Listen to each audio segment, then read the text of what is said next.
Sir, please debate with David Woods or say something to him as he says lot of rubbish things about you and other Islamic scholars.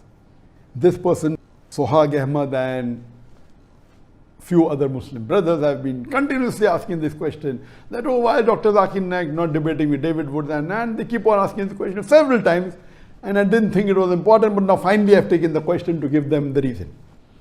Firstly, you have to understand that anyone that challenges a person, it's not required that you should accept the challenge. As far as you realize, there are many non-Muslims who are becoming famous just by trying to criticize a popular person. Generally, it's a general rule, whether Muslim or non-Muslim, if he criticizes a popular personality or a celebrity, that person becomes famous. This is a common thing, it's nothing new. So because of that, David Woods is one of the Christians who has spoken against me and spoken against some of the other Muslim scholars and tries to challenge them. Why I have not accepted such challenges? The reason is that first of all, we should not give publicity to such people. That is the reason I didn't want to answer this question. Then I thought of answering the question without taking the name of David Woods. If you go to David Woods' YouTube, you find that he has spoken against me, and those videos that made against me gets views more than 1 million or close to 1 million. So we're giving him free publicity. There was a time when I was involved in the Dawah in my initial stages in the early 90s, and when internet was new. In the mid-90s, internet was new, and when I went to America in the mid-90s, one of the first sites that was against Muslims was Answering Islam. And the person who used to run this site was Zakir Naiks. And that time we were new in the field of Dawah, and when anyone wrote against Islam, I used to go out of the way and reply to them. Anyone wrote against me, I used to reply to them. And then I realized the moment we reply to them, you have another 10 counter questions. So what we realized, that my positive work is being stopped. If really that question is a logical question or a question that deserves a reply, should be replied. But these frivolous arguments, at that time when I was new, I told Zakir Naiks that, okay, do you want to debate with me? You're writing against Islam. He said, do you think I'm a fool to debate with Dr. Zakir Naik? That was his reply. So if you see in the initial stages of my Dawah in the late 90s, in the early 2000s, I had many debates.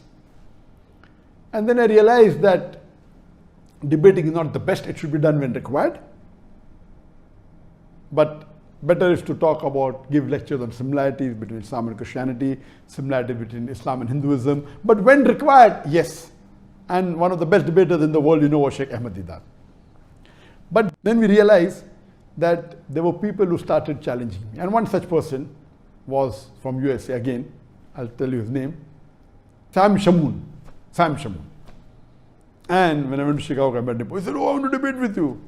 I said, send your guru. And then I had a debate with his guru, Dr. William Campbell.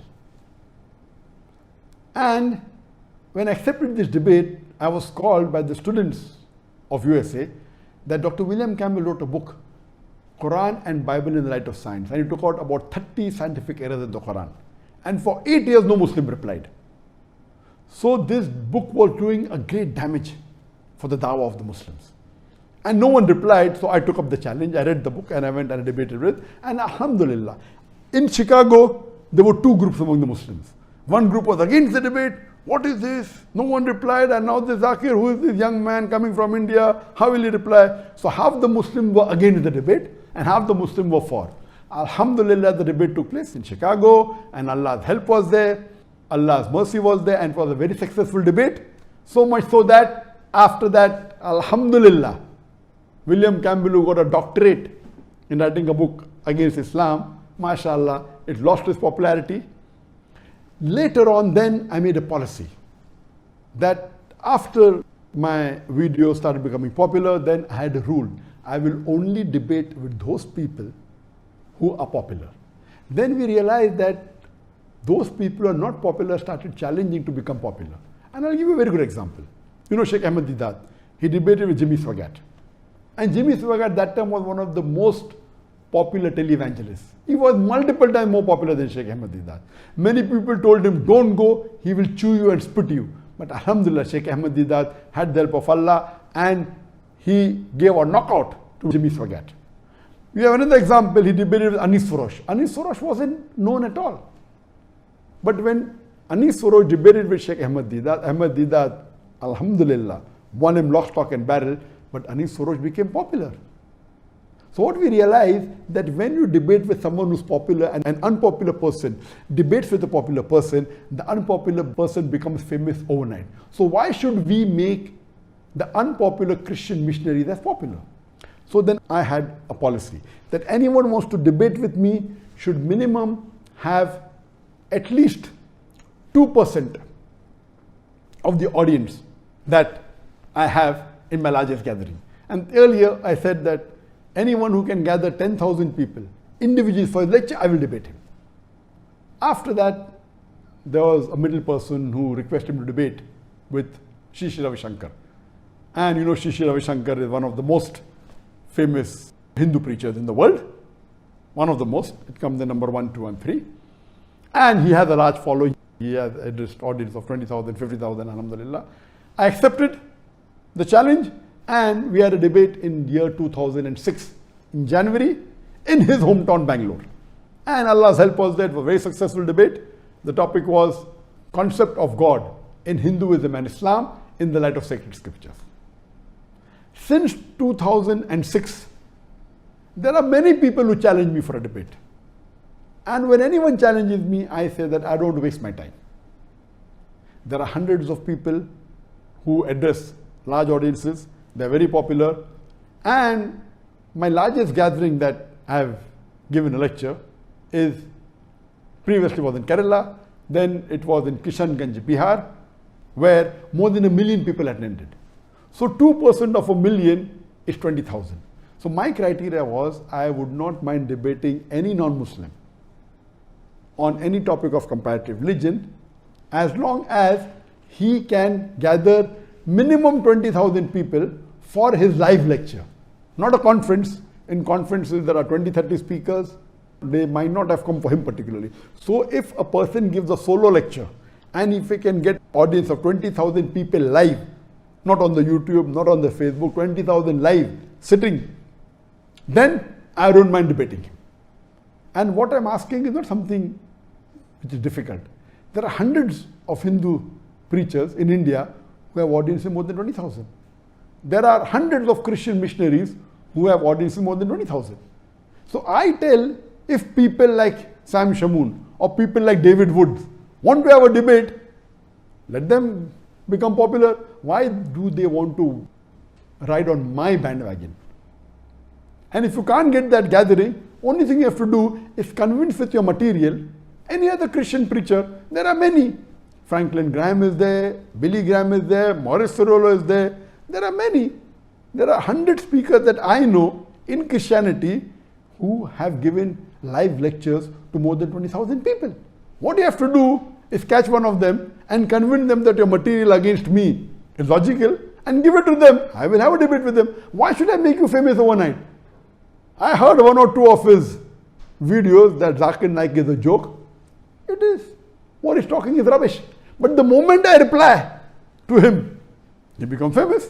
That's the reason I was avoiding handling this question, because now the moment I take the name of David Woods, most of the people hearing me tonight may not be aware of David Woods.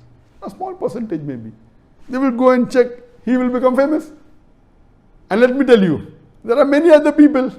There was a Dai by the name of Muhammad Hijab. And he came to meet me in Malaysia last year. And he's a fan of mine. He's a good Dai. He personally had a debate with David Woods. I have not seen the video. I was supposed to watch. But some of my colleagues saw it. And they told that Brother Muhammad Hijab, he gave David Woods a knockout.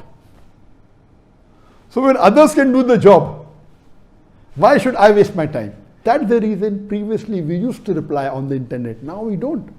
Because the moment you reply, they'll give a counter reply and your work of positive dawah suffers.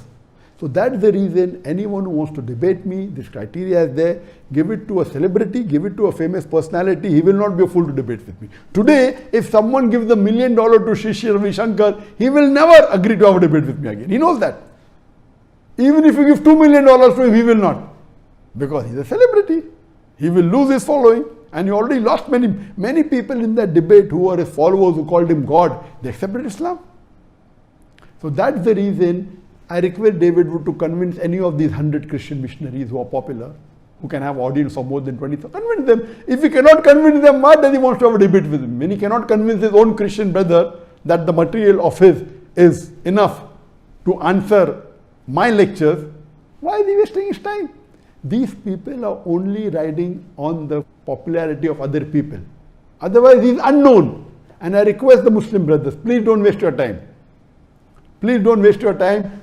The person who asked me this question should have, in fact, known that Brother Muhammad Hijab, he had a debate with him and I already answered him. So why should you make David Wood popular?